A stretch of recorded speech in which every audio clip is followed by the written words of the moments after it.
Hello, and welcome to Apigee Edge Management API Proxy Deployment.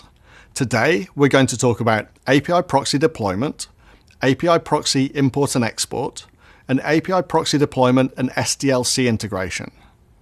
So, deploying an API proxy.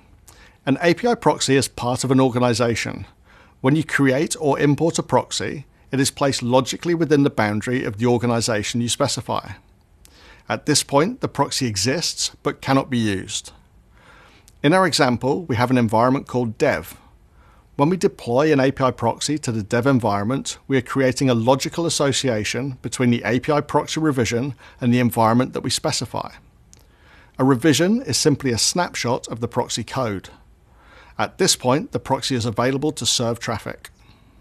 In the final part of this example, we also want to deploy the API proxy to the QA environment.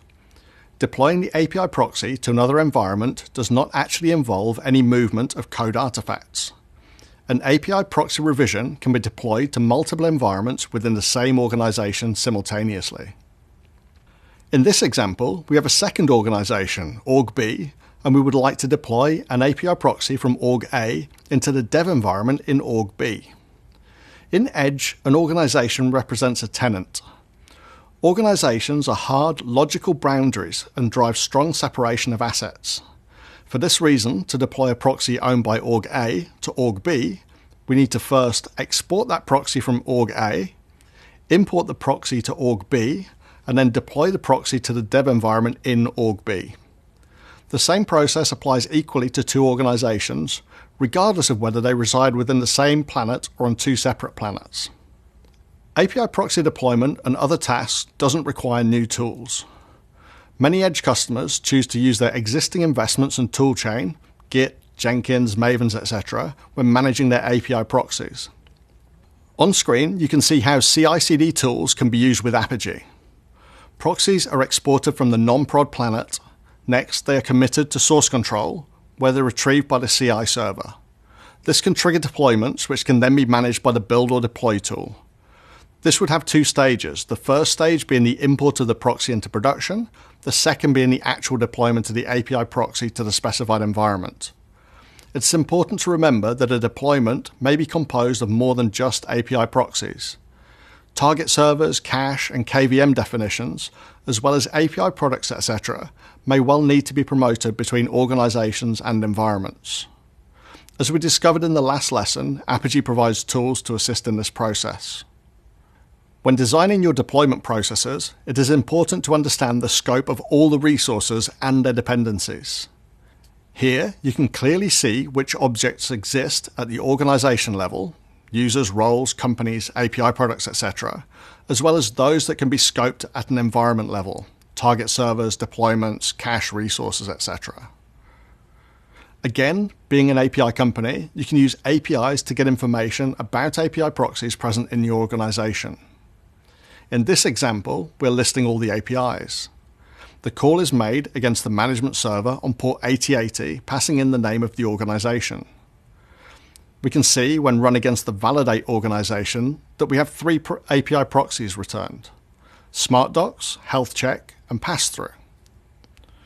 Now we have a list of available API proxies. We can explore them in depth. The call in this example gets a description of a particular API proxy. Following our REST API pattern, we are now appending the name of the API to the previous call. You can see in the example that we're asking for information about the SmartDocs proxy in the validate organization. The call returns created and modified times, as well as the user involved in creation and modification. It also returns the name of the proxy and a revision number. Here we can see the SmartDocs proxy has two revisions. Next, we can see that to get information about a particular revision of a proxy, we simply append /revisions and the revision number to the previous call. This time we get much more information about the SmartDocs proxy.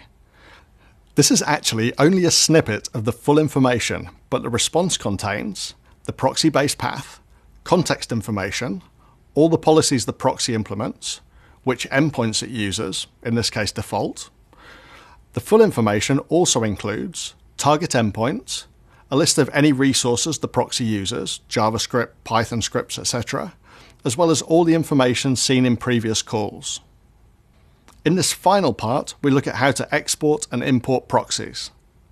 To export a proxy, we can use the call we just made to get information about a proxy revision. This time, however, we add the query parameters, format equals bundle, and then specify a file name for the downloadable bundle. The call will execute and a bundle will be saved as a zip file containing XML descriptions of the proxy, policies and targets, as well as associated resource files. To import a proxy, we perform a post, setting the content time to application octet stream and providing the name of the zip file to be uploaded. Again, if you remember back to where we talked about scope, you can see from the URL that it's obvious that the proxy is being uploaded to a specific organization, in this case Validate. The action is import, and we specify the desired name using the name parameter. If we import a new version of a proxy that already exists in the organization, it is automatically saved with a new revision number. This concludes this lesson. For more information, please browse our documentation at docs.apigee.com, and to get involved in the community, please visit community.apigee.com. Thank you.